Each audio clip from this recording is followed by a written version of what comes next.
A few months have passed, and here's another Hades game fan art. Have I told you that I like Hypnos? Did you notice that the majority of my Hades fan art are of Hypnos? And have I told you that I like... I think you could be my best friend. Have you tried being my best friend? I'll have to give that a shot.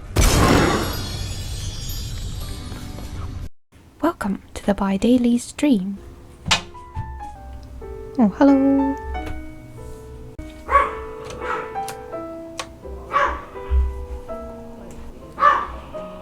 So, this drawing has been lying around in my sketchbook for quite a while, and I deliberately not use it for digital drawing because I felt there might just be too much Hypnos fan art in my portfolio.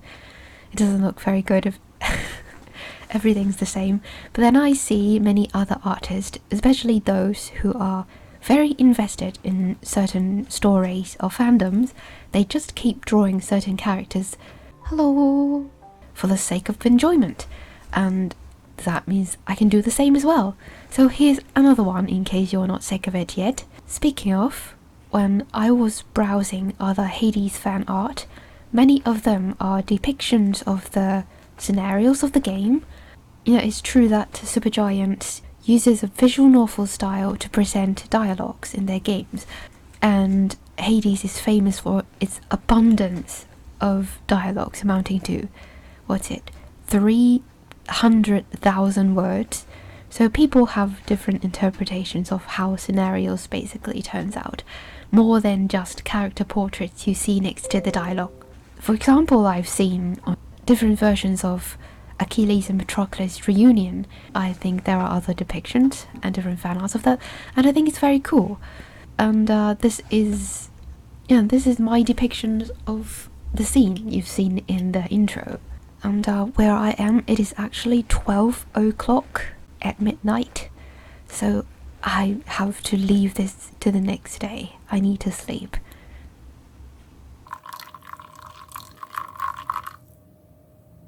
And we're back. I drew a bit off stream, as you noticed, just in case I messed up the colours and had to meander for too long. Hi! You know, I sometimes don't actually play the games I drew fan art of, ironically. I drew a Ghost of Tsushima fan art, but I didn't play it.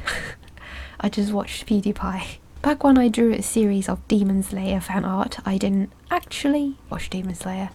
I just thought the designs were very cool and decided, hey, let me try it. And for a long while, this is the case for Hades. I just watch other people play it and get invested that way, especially the dialogues. The stories is awesome. I play games vicariously, so to speak. So this is the first Hades art I drew after I bought the game for myself. And still I haven't gave Hypnos any ambrosia yet. So the footage you see from the beginning is from another YouTube channel. You can go check them out if you want. Do you know that in the Hades story, if you play the game, you know Hypnos like List. He makes list out of list. And it's not just him. I've noticed that other characters also mentioned that they use to-do list for their work. Say, I think Dusa also says she made a lot of lists. Not make so many lists, not take blame for things that is not my fault, things like that. I'll remember her dialogue. And I like to think this is Supergiant's way of inserting their own work habits into their characters. It is so specific. Hades teaches you about productivity. That's a fun way to interpret it. And it works, funnily enough. I make list and journal much more aggressively after watching Hypnos. Even though I make to-do lists regularly myself, there is still an effect when watching your favourite character do it too. I feel very motivated to make lists. And the artwork is finished. You can check out my Twitch channel. I stream every other day. Unfortunately, I can't do more than that because I have a full-time job, but I'd like to think it's a healthy schedule considering that I can mark in time slots to slowly but regularly invest in my passion. Anyway, that's about it. See ya!